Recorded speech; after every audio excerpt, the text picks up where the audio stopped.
So I thought instead of writing out instructions for how you might share these practice materials with your kiddos this week, I thought I'd just make a quick video to kind of show you in action. So the kids will be bringing home a manila envelope with their name on it. Inside, you will find a decodable book that looks like this. A page that has what we call word pyramids. They look like this, and then a activity set that is like 3 pages stapled together.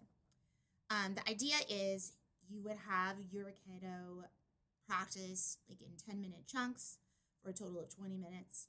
This can be part of their reading practice each evening. So try to make it fun, try to make it before they get too tired.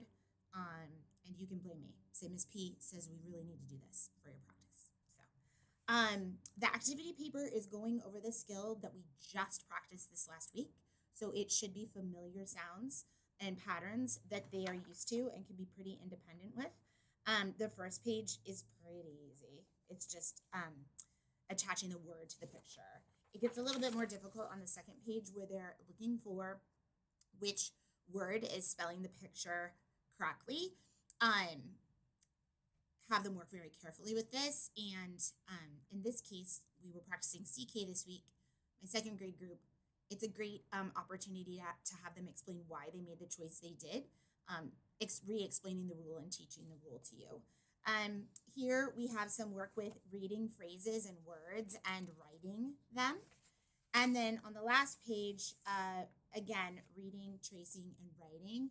Please emphasize using correct formation of letters. Again, we've been practicing the strokes that each letter has. So instead of tracing a letter, I'm looking for them to like actually make the stroke that the letter makes. Another group of kiddos has been working on E this week. It's really important, right? That they undo kind of like not so good habits. The kids love word pyramids. The way they work is they add a word each time, each line. The goal of this activity is to build fluency. So they start with word one, and then the second, and then the third, and so on until they get to the end of the sentence. These are great. They're scaffolded. I suggest you do this like every day, multiple times during the week. The decodable text, again, will have skills that they should know and have been exposed to. We've read this together already. One good thing to do on the back of the book, these words right here, which are called red words, are the tricky words that don't really follow the rules, we say. Hurt words. It might be a good idea to go over those first. And then again, this is a book that I would prefer that they read multiple times during the week to build confidence and fluency. In Reading Lab, we put our fingers under the words to guide us as we read. Parents ask me a lot. They're like, what do I do if they can't get the word? Here are some prompts. Sounds is what I say. Like no guessing, sounds. They know these sounds. You can hold them accountable to it. So if they get to a word, here's the word black, right? Slow down, read the sounds. No guessing, right? Because that's not what reading is. So black, right? If they flip-flop a B or a D, say it. Be like, oh, that's not a D, it's a B, right? And have them correct it. So really, there's a saying and a phrase, and it's really true. Whoever does the work does the learning. So as torturous as it might be, it's really important to let your kids kind of like struggle through it. They will get there. And like celebrate that. Be like, oh my gosh, you used all your sounds to figure out that word. That was amazing. Yes. And what you're going to notice is that each time they read, they're going to get stronger and stronger. And that's something to celebrate.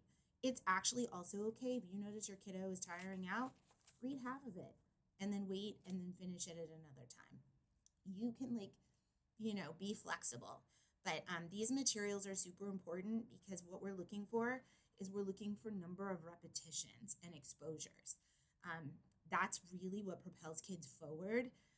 We all know from our own learning, it's like you do something once or twice, it's not really sticky, but if you do something like 10 times, 12 times, now you've got some traction. And so that's really what we're looking to do. I'm assuming that the kids are going to be really excited to show you these things that they've already worked on. And they all are seeming pretty confident right now. So yay. Email me with any questions. Happy reading.